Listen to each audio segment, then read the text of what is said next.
ये वाली मेहनत 50 साल भी करोगे तो निहार काटता ही बनोगे, कलेक्टर ना बन जाओगे। भाई यार ये निहार बहुत बढ़िया काटता है, इसे सब इंस्पेक्टर बना दो, ऐसा कोई नियम आया क्या? उरायू गडू लग गया ना, बहुत बढ़िया लगा लुंडायू, ऐसे नियम होना चाहिए क्षेत्र का, और सारी जिंदगी करते। एक ध्यान सुनना, एक थ्योरी दे रहा हूं, अगर आप उसको समझ पाए, वो मेहनत चुनिए जो एक दिन कामयाबी में बदल जाए। फिर कह रहा हूं, वो मेहनत चुनिए जो एक दिन कामयाबी में बदल जाए। आप जो अभी मेहनत करोगे ये आपको जिंदगी भर की मजदूरी से बचाएगी, आपको कामयाबी की तरफ ले जाएगी। और मेहनत तो ऐसी नहीं बात नहीं है हमने मेहनत नहीं करी। कभी ऐसा हुआ आप रात को 10-11 बजे घर आए और घर आके सीधे थके हुए आए और सीधे खाट पे या बेड पे लौट गए और ट्यूबलाइट या लाइट करनी बंद करनी भूल गए, और लाइट में नींद नहीं आवे, और अब लाइट उठ के बंद करने का क्या नहीं कर रहा, मन नहीं कर रहा हो रहा है, इसमें तो बड़ी मेहनत। अब कौन उठ के लाइट बंद करेगा? लाइट बंद करने में क्या है? मेहनत। और लाइट में नींद नहीं आवे, तो फिर बताओ हम लाइट कैसे बंद कर रहे हैं? मैं बताऊं, हमें लगे उठने के बंद करने में तो मेहनत है, हमें लगे मेहनत से बचना है। फिर मैं बताता हूं हम लाइट कैसे बंद कर रहे हैं, खाट पे से ही, बेड पे से ही यूं। और या चक्कर में वो जो पानी का जग रखा रहे वो लुढ़क जावे, और जो दूध का गिलास रहे वो गिर जा। फिर हम रसोई में जावे, पानी पे पोछा ला, पानी पे पोछा मारे, दूध पे पोछा मारे, भीतर से पानी भर के लावे, और पता मन मन में क्या सोच रहे, मेहनत नौकरी। मगर इससे तो लाइटें बंद करने में ही कर लेता, तू कुछ तो कामयाब हो जाता। जितनी मेहनत आपको इतनी सी अब की मेहनत लाइट बंद करने जितनी है, और अब से बाद की मेहनत पोछा मारने जितनी है। आप देख ली चिरोड़ी की लाइब्रेरी में कभी आप आओगे ना, तो हमने 2 पोस्टर लगाए हुए हैं। सर आप तो आए हैं, हमने 2 पोस्टर लगाए हैं चिरोड़ी की लाइब्रेरी में। हमारे गांव के क्या हालात है सब जानते हैं, हमारे आसपास के सब गांवों के। तो हमने एक पोस्टर लगाया हुआ है, भाई साहब पढ़ोगे लिखोगे तो मिलोगे बग्गी में। बग्गी समझ के बिहा होएगा। पढ़ोगे लिखोगे तो मिलोगे बग्गी में, नहीं तो मिलोगे बुग्गी में। मगर तब देख लो बग्गी और बुग्गी के बीच की लड़ाई है, तुम्हें जो समझ में आ रहा हो वहां वाली चुन लो। लड़कियों से हम ये कहते हैं, हालांकि मैं यहाँ केवल दूल्हे की तरफ से बात नहीं कर रहा, लेकिन हमने एक पोस्टर और लगाया हुआ है, मगर पढ़ोगी लिखोगी तो मिलेगा सरकारी धुल्ला, नहीं तो सारी जिंदगी करती फिरोगी चूल्हा चौका चूल्हा। तो तुम्हें देखना भाई जिंदगी में करना क्या है, ये तो मैं लिख के देके जाऊंगा। मेहनत तो करनी। यक्ष आसम पीते हैं, दैत्य मदरा पीते हैं, भंवरे मकरंद पीते हैं, राक्षस खून पीते हैं, मनुष्य दूध पीते हैं, और कामयाबी पसीना पीती है। आपके बस की है तो इसके बारे में सोचिए, वरना किस किस को आजमाइए, किस किस को रोइए। आराम बड़ी चीज है, मुंह ढक के सोइए। पर बेटा मेरा चैलेंज सुनना, जितने भी बच्चे तैयारी कर रहे हैं, पढ़ रहे हैं, या दुनिया का कोई भी व्यक्ति, मैंने अभी क्या कहा, किस किस को आजमाइए, किस किस को रोइए। आराम बड़ी चीज है, मुंह ढक के सोइए। पर मैं चैलेंज करता हूं, अगर आप कामयाब नहीं हो तो बेटा आप मुंह ढक के सो भी नहीं सकते, तारे घर वाले भी ना सुन दे। कई बार बालक मुझसे ही कहे तो सर हम मजे ना ले जिंदगी के। मैं कहता हूं ना ना ना बेटा, मैं तो तुम्हें ये समझाने आया हूं कि तुम्हारी जिंदगी का मकसद ही एक होना चाहिए, और वो है मजे लेना। बस मेरे सवाल का जवाब दे दो, मजे कौन ले सके, कामयाब आदमी या नाकामयाब आदमी? मजे भी कौन ले सके? नाकामयाब आदमी मजे भी ना ले पाएगा। भाई साहब मुझसे छोटे उम्र में, भाई साहब का उदाहरण ले लेता हूं, नाम क्या आपका? मोहम्मद बिलाल। मोहम्मद बिलाल भाई, थोड़ी देर के लिए मोहम्मद भाई केवल उदाहरण है, छोटे उम्र में इसलिए उदाहरण ले रहा हूं। मैं कह रहा हूं मजे भी कौन ले सके? कामयाब आदमी। नाकामयाब आदमी को घर वाले मजे ना ले सके। ताऊ जी कुछ कहना चाह रहे? ताऊ जी बताओ जी, आपको मानगा, आपकी तो मैं जिंदा दिली मानगा। क्या बात है, क्या बात है ताऊ जी, क्या बात है। ऐसे सुनने वाले मिल जाना ताऊ जी, क्या बात। सुनिए सुनिए, चाचा मजे भी कौन ले सके?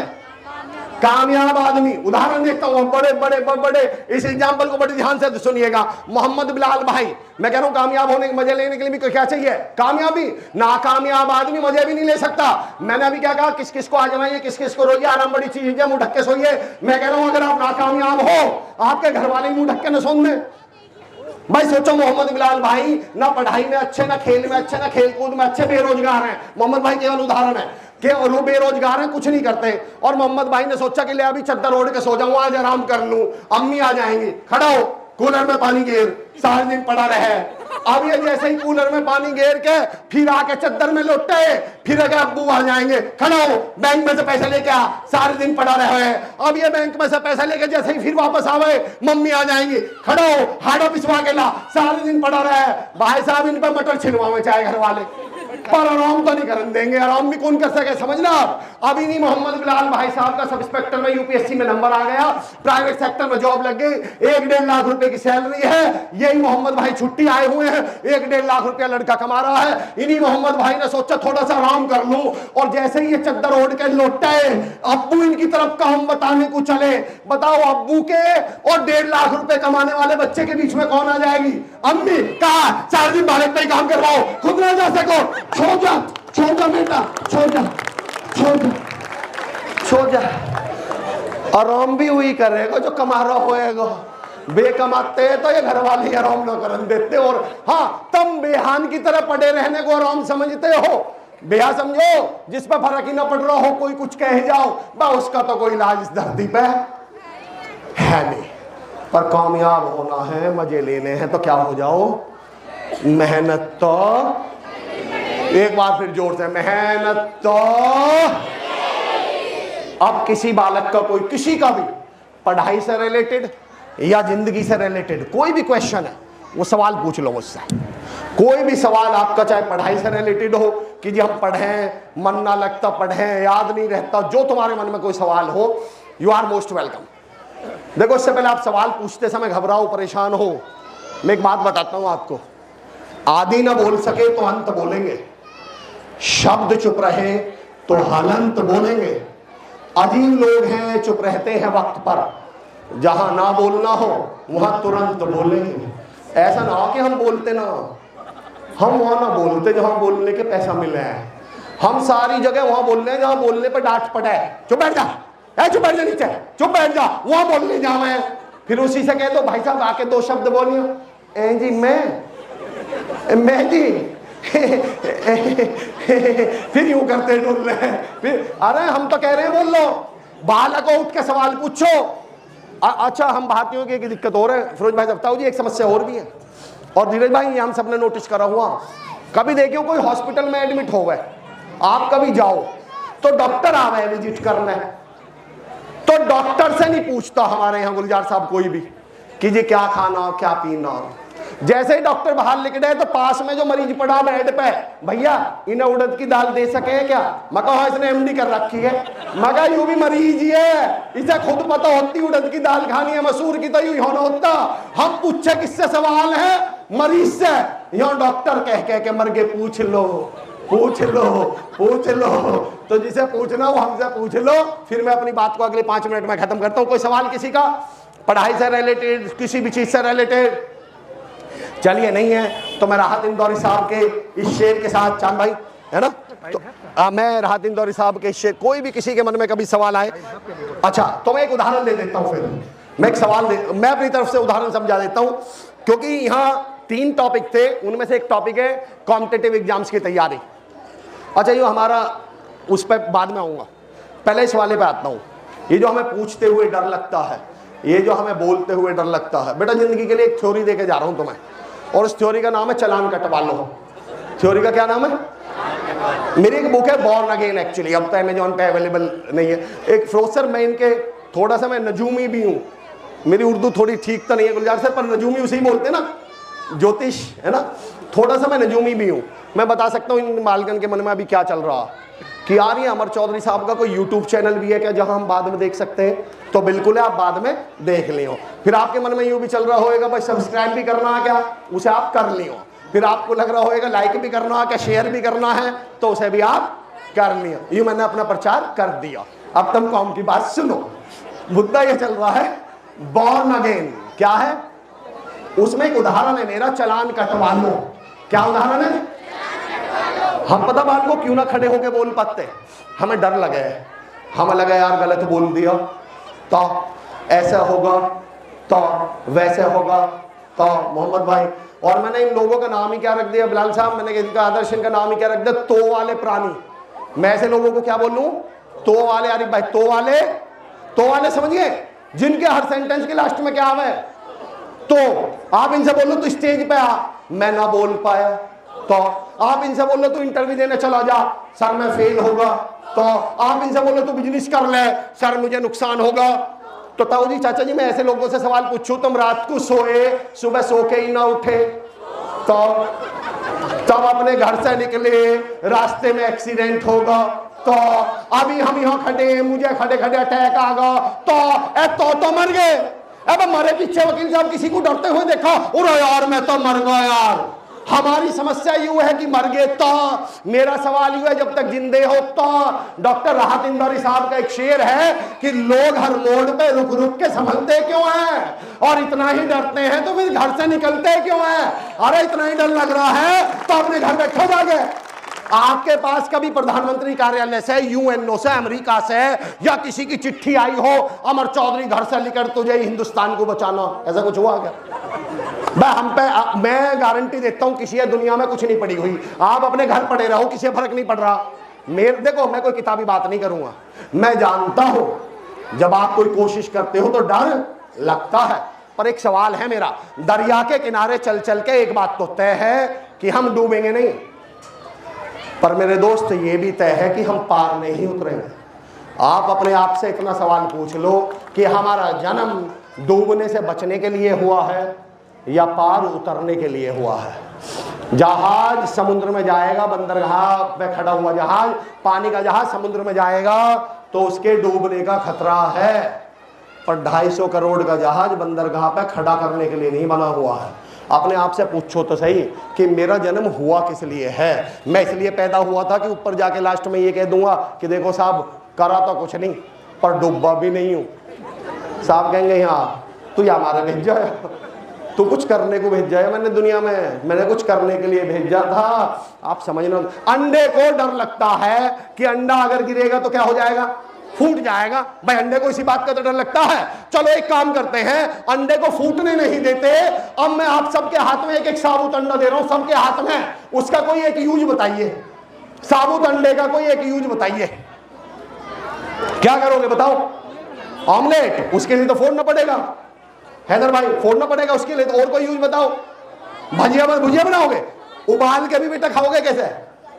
फोड़ के खाना पड़ेगा, उबालोगे तो फोड़ के खाना पड़ेगा, भुजिया बनेगी तो फोड़ना पड़ेगा, ऑमलेट तो फोड़ना पड़ेगा, सब्जी बनाओगे तो फोड़ना पड़ेगा।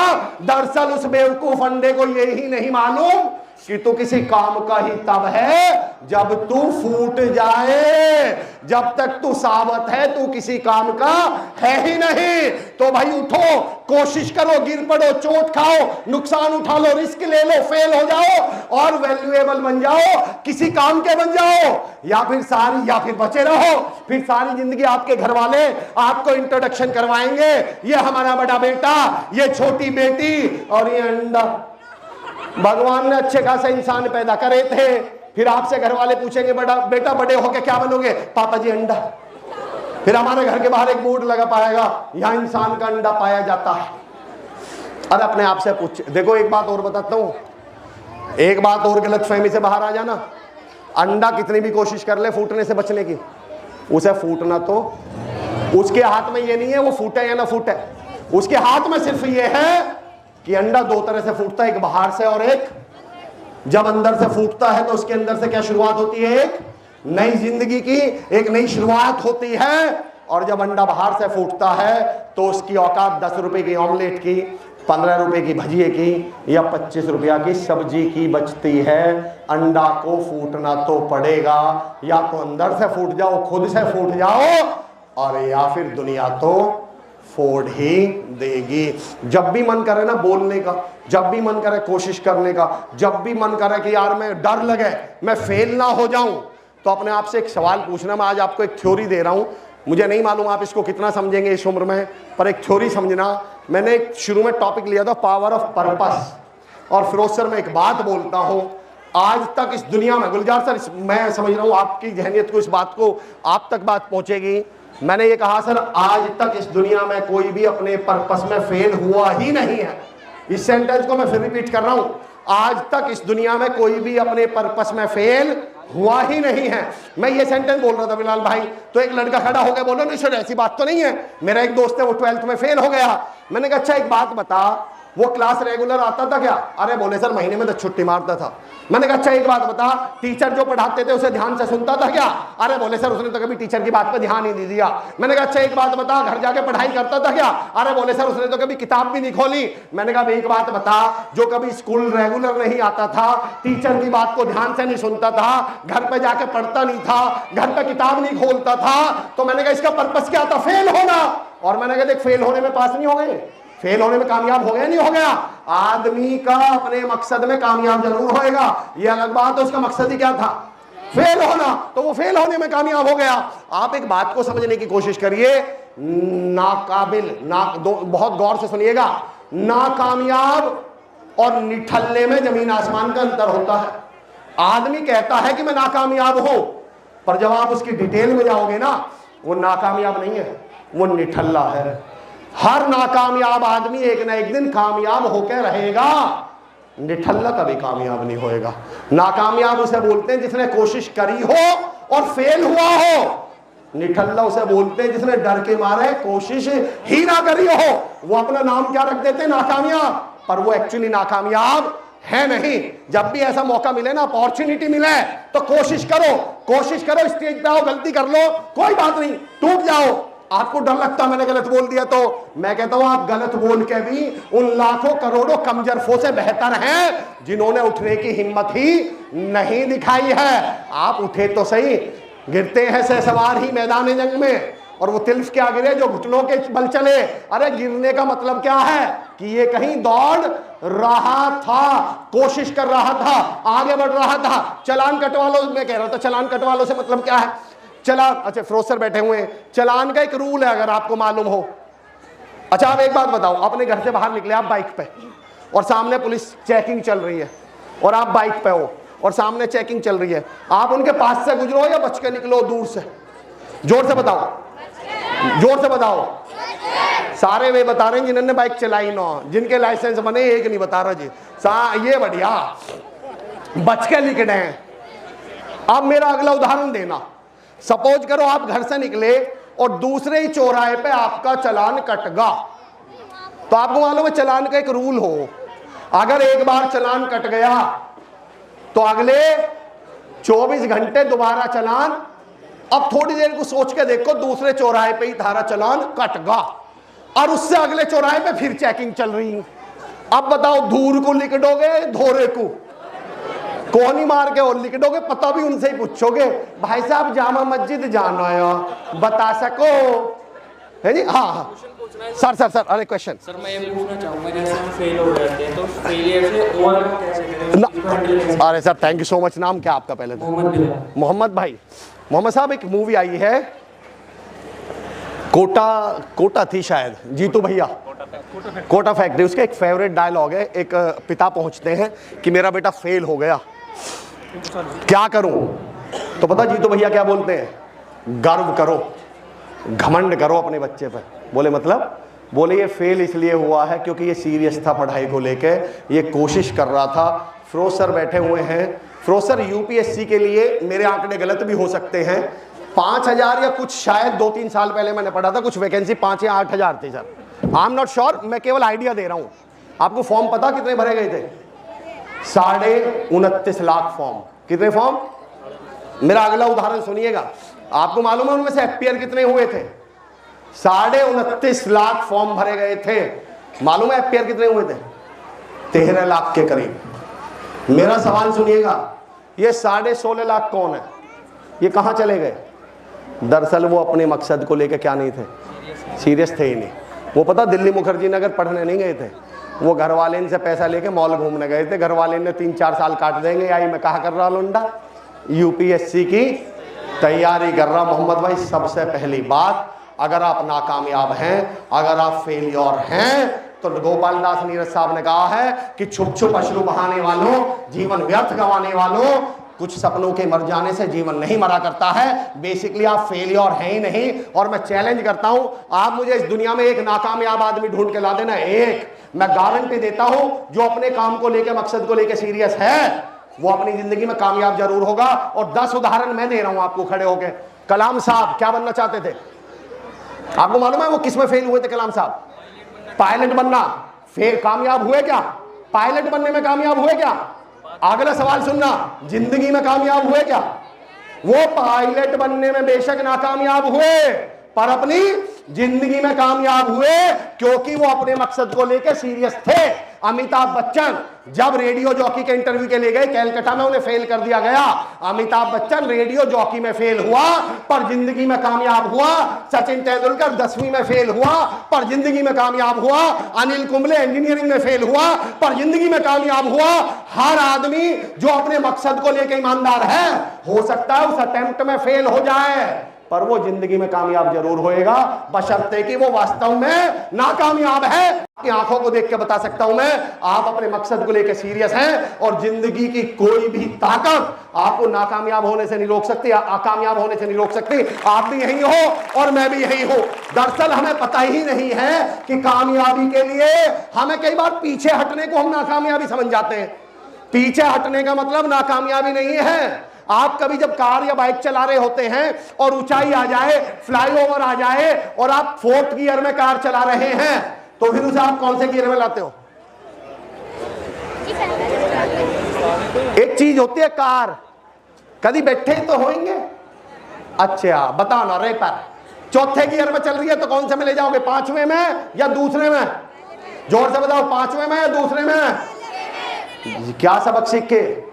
जब जब ऊंचाइयां आएंगी थोड़ा सा पीछे आना, और इसका रिवर्स ये है कि जब थोड़ा सा पीछे आ रहे हो तो समझ लेना आप ज्यादा ऊंचाई पर चढ़ने वाले हो।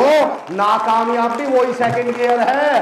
आप 4th गियर में चल रहे थे और वो जो 2nd गियर लगा है ना, उसने आपको पीछे नहीं है। आप देखो अंतर समझना फिरोज सर, मैं जो कहना चाह रहा हूं फिरोज सर इसको बेहतर से बता पाएंगे। आपने रिवर्स गियर नहीं लगाया, आप 4थे से 2nd में आए हो। 4थे से 2nd में आने में और 4थे से रिवर्स में आने में जिंदगी में जमीन आसमान का अंतर है। एक बात और मोहम्मद भाई आपको समर्पित है, अपनी जिंदगी में एक नियम बना लो, जब हम कोई निशाना लगाते हैं और निशाना चूक जाता है तो हम क्या बोलते हैं? मैं चूक गया या निशाना चूक गया? जोर से बताइए क्या बोलते हैं? जब हमारी मर्जी का कोई काम नहीं होता तो मुझ पे पानी फिर गया या मेरी उम्मीदों पे पानी फिर गया? जोर से बताइए क्या बोलते हैं? मुझ पे पानी फिरा या उम्मीदों पे? गौर करना, जब आपका निशाना चूका तो आपने ये नहीं कहा मैं चूका। क्या चूका? जब काम आपकी मर्जी का नहीं हुआ तो हम पे पानी नहीं फिरा, नाकामयाबी हमें नहीं मिली, वो हमारी उम्मीदों पे पानी फिरा है। इसलिए मैं कहता हूं जब आप किसी एग्जाम में फेल होते हैं, जब आप किसी इंटरव्यू में फेल होते हैं, तो आप आके ये क्यों नहीं बोलते मेरा अटेम्प्ट फेल हो गया, मेरा एग्जाम फेल हो गया, मैं फेल नहीं हुआ हूं, मैं तो उठ के दोबारा पास होकर दिखा दूंगा। 90% लोग गलती क्या करते हैं? खुद पे ठप्पा मार लेते हैं, मैं फेल हुआ हूं। अभी कोई चांद भाई खड़े हैं और ये चाय पी रहे हैं और चाय मेरे कोट पे गिर जाए तो गंदा क्या हुआ? मैं या कोट उतार दूंगा, फिरोज भाई का मांग के पहन लूंगा। कोट गंदा हुआ है, अमर चौधरी थोड़ी गंदा हुआ है, मेरा एग्जाम फेल हुआ है, मैं थोड़ी फेल हुआ हूं। मैं तो दोबारा उठ के आऊंगा और मुश्किलों से फिर कहूंगा। मुश्किलें हमें क्या रोक लेंगी? मुश्किलों की औकात थोड़ी है कि हमें मुश्किल हो जाए। फिर आप खड़े होकर ऐसे ही पब्लिक से बोलना, फिर आप मंजिल पे आइएगा और आप पब्लिक से बोलिएगा जब तक तुम्हारे हाथ मेरे हाथ में रहे, सूरज चांद सितारे मेरे साथ में, ये आपके लिए मोहम्मद भाई, सूरज चांद सितारे मेरे साथ में रहे, जब तक तुम्हारे हाथ मेरे हाथ में रहे और शाखों से टूट जाए वो पत्ते नहीं है हम। आंधी से कोई कह दे कि औकात में रहे, ये नाकामयाबी की आंधी, फिर आप उसको औकात बताना उस नाकामयाबी को। और फिर हाँ, एक टिप जरूर दूंगा आपको, जब आप नेगेटिविटी से गुजर रहे हो, अब आपको एक प्रैक्टिकल टिप देता हूं। सबसे पहले संगति या ग्रुप बदल दो। सबसे पहले उन लोगों को बदल दो जिनके साथ आप बदल दो, इन द सेंस अगर वो नेगेटिव हैं तो। आपको मालूम है इस दुनिया में सबसे ज्यादा असर हम पे किस चीज का पड़ता? मैंने एक प्लॉट खरीदा 10 लाख रुपए का। प्लॉट की कीमत क्या है? जोर से बताइए, प्लॉट की कीमत क्या है? अगले दिन उसकी जड़ में शमशान घाट या कब्रिस्तान खुल गया। प्लॉट की कीमत बताइए कितनी बची? बची भी क्या? कितनी हो गई? लाख रुपए या जीरो? अगले दिन उसकी जड़ में शाहरुख खान ने बंगला खरीद लिया। प्लॉट की कीमत बताइए। कि प्लॉट की कीमत बताइए। 40 करोड़। हाँ, अरे साहब बिल्कुल सही, शाहरुख खान का दीवान आ गया। 40 करोड़, 50 करोड़, 100 करोड़, 200 करोड़। मेरा उदाहरण सुनना, प्लॉट आज भी 100 गज का है, प्लॉट कल भी 100 गज का था। तो क्या आप मुझे यह समझाना चाह रहे हैं कि प्लॉट की कीमत इस बात पर डिपेंड नहीं करती कि उसका साइज कितना है? प्लॉट की कीमत इस बात पर डिपेंड करते हैं वो कब्रिस्तान की जड़ में या शाहरुख खान के बंगले की जड़ में। आपने आपको उस प्लॉट की जगह रखिए। हमारी कीमतें इस बात पर तय करती हैं हमने संगति कौन सी पकड़ी हुई है। अगर आप नेगेटिव लोगों के बीच में हैं और आप फेल हुए तो वो माथा पकड़ के, अरे यार मोहम्मद भाई अब कुछ नहीं बचा भाई, भाई जिंदगी बर्बाद होगी भाई, कैसे होगी? मोहम्मद कह रहे हैं सच में ही होगी। दिखा है ऐसे इनकी गैल बैठो जो फेल होने पे कोहनी मार के यूं कहते हो दुनिया थोड़ी खत्म हुई है, अटेम्प्ट थोड़ी खत्म हुए हैं, अगले सिर्फ फिर एग्जाम आएगा और अगले साल यूपीएससी टॉप करके दिखाएंगे। अब के तो सिलेक्शन होता, अगली बार क्या बनेंगे? टॉपर बनेंगे। अपनी संगति बहुत ध्यान से सुनिएगा, बहुत अच्छे लोगों के साथ, पॉजिटिव लोगों के साथ। मुझसे किसी ने मोहम्मद भाई एक सवाल पूछा था कि सर जब लोग नेगेटिव बात करें तो क्या करें? मैंने कहा अपने दोनों हाथों का प्रयोग करो। भगवान ने, अल्लाह ने आपको 2 हाथ दिए हैं, अपने दोनों हाथों का प्रयोग करें और उससे कहें भाई हमारे सामने नेगेटिव बात मत कर। उसने बोला जी वो फिर भी ना माने तो मैंने कहा फिर उसी अल्लाह ने 2 पाँव भी दिए, उन्हें पकड़ बाहर को लेकर जा, जरूरी है इसके द्वारा खड़े रहना? अब जो नेगेटिव बात कर रहा हम कोई बिटोड़ा थोड़ी है, क्यों नेगेटिव बात करता रहेगा और हम खड़े ही रहेंगे? हम आदमी हैं, जैसे ही पता चलेगा भाई यूं तो बदले नो मुझसे लिकट लो, इसे नेगेटिव बात करने दो, आप अपनी जिंदगी में कामयाबी की तरफ बढ़ जाओ। पर मोहम्मद भाई एक बात के लिए धन्यवाद करूंगा, आपने सवाल पूछा, थैंक यू सो मच, बहुत बहुत शुक्रिया। मेरा लास्ट उदाहरण वो चल रहा था, लास्ट पॉइंट जो मैं बात कर रहा था, what was the last point जिस पर हम चर्चा कर रहे थे? हमने एक बात करी पावर ऑफ पर्पस की, दूसरी बात करी भाई मेहनत तो करनी पड़ेगी, मेहनत तो करनी। लास्ट में कह रहा था चालान कटवा लो। तो अगर आप, जब आपका चालान ऑलरेडी कट चुका है तो अब आपका कॉन्फिडेंस क्या हुआ? अब आप कोई फर्क ही नहीं। जब भी मौका मिले क्लास में या दुनिया में कहीं भी, एक बार स्टेज पे आओ, गलत उल्टा सीधा कुछ भी बोल लो, और जैसे ही आप गलत बोल के उतरोगे आप कहोगे तो कुछ भी ना, हमें तो यूं कह रहे यूं हो जाएगा वो हो जाएगा, रही तो कुछ भी ना हुआ। अब आपका क्या हो चुका है? चालान। अब आप जबरन टक्के मारते डोलेगे, हम पे बुलवा ले, हम पे बुलवा ले, हम पे बुलवा ले, क्योंकि आपको फर्क ही नहीं पड़ रहा आपका। एक पहले चालान के चक्कर में हम जिंदगी बर्बाद कर ले, सिर्फ एक पहले चालान के चक्कर में। एक उदाहरण दे रहा हूं, जितने बच्चे हैं जो पढ़ रहे हैं, आपके पास कोई सब्जेक्ट ऐसा होएगा जो आपको पसंद नहीं आता होएगा, कर रहे हैं क्या? साइंस, कोई भी सब्जेक्ट। हाँ बेटा कौन सा? साइंस है बेटा। मैं एक उदाहरण दे रहा हूं, लास्ट एग्जांपल है, 2 उदाहरण दे रहा हूं, जितने बच्चे पढ़ रहे हैं वो समझिए, 2 उदाहरण देके जाऊंगा। जो सब्जेक्ट मुश्किल लगता हो, नाम क्या बाबू आपका? नाम क्या बेटा? हाँ बेटा नाम क्या? सानिया। सानिया, कौन सा मुश्किल सब्जेक्ट लगता? साइंस। और 2-4 का भी होएगा साइंस था। हाँ बेटा कौन सा? केमिस्ट्री। केमिस्ट्री। नाम क्या आपका? अक्षा। अक्षा बेटा। Sir chemistry. आपका नाम क्या? नरगिस। नरगिस, अक्षा, सानिया। आप हमें बता रहे हैं भैया कौन सा है, केमिस्ट्री या साइंस, एक ही मान लो। अब मैं गारंटी दे सकता हूं, ये तीनों बालक बैठे हैं, सारे बैठे हैं, अब मैं बताता हूं हम गलती क्या करें। आपका फेवरेट सब्जेक्ट कौन सा? आपका कौन सा? अच्छा मैथ। अब मैं गारंटी देता हूं नरगिस, अक्षा, जो आपका फेवरेट सब्जेक्ट है, अगर आप टोटल 3 घंटे पढ़ते हैं तो उनमें से 2-2.5 घंटे आप वो वाला पढ़ते होंगे जो आपका फेवरेट है, और जो आपका कमजोर सब्जेक्ट है उसे पढ़ते होगे 15-20 मिनट, और उसे पढ़ते भी ना होगे 15-20 मिनट। मैं बताऊं उसे कैसे पढ़ते होगे? आप उसे किताब खोल के केमिस्ट्री बताया कैसे कहती होंगी? कल से पढ़ूंगी, तो मैं कल से पढ़ूंगी। अब मैं एक इक्वेशन देके जा रहा हूं, आप समझना बहुत गौर से। आप कह रहे हो केमिस्ट्री, साइंस, फिजिक्स बायो मेरा मुश्किल सब्जेक्ट है, इसलिए मैं उसे आधे घंटे पढ़ती हूँ, और जो फेवरेट है उसे 2.5 घंटे पढ़ती हूँ। मैं सेंटेंस कह रहा हूँ इसे 1 महीने के लिए बदल दो। आप अपने मुश्किल सेंटेंस सब्जेक्ट को अगले 1 महीने तक 2-2 घंटे पढ़ो। जब मैं 2 घंटे बाद 2 महीने बाद आऊंगा तो अब आपका फेवरेट कौन सा बन चुका होगा, जैसे आप नहीं पढ़ रहे थे, हमें से निकलेगा। बहुत बहुत शुक्रिया, थैंक यू सो मच, बहुत बहुत शुक्रिया। Thank you sir.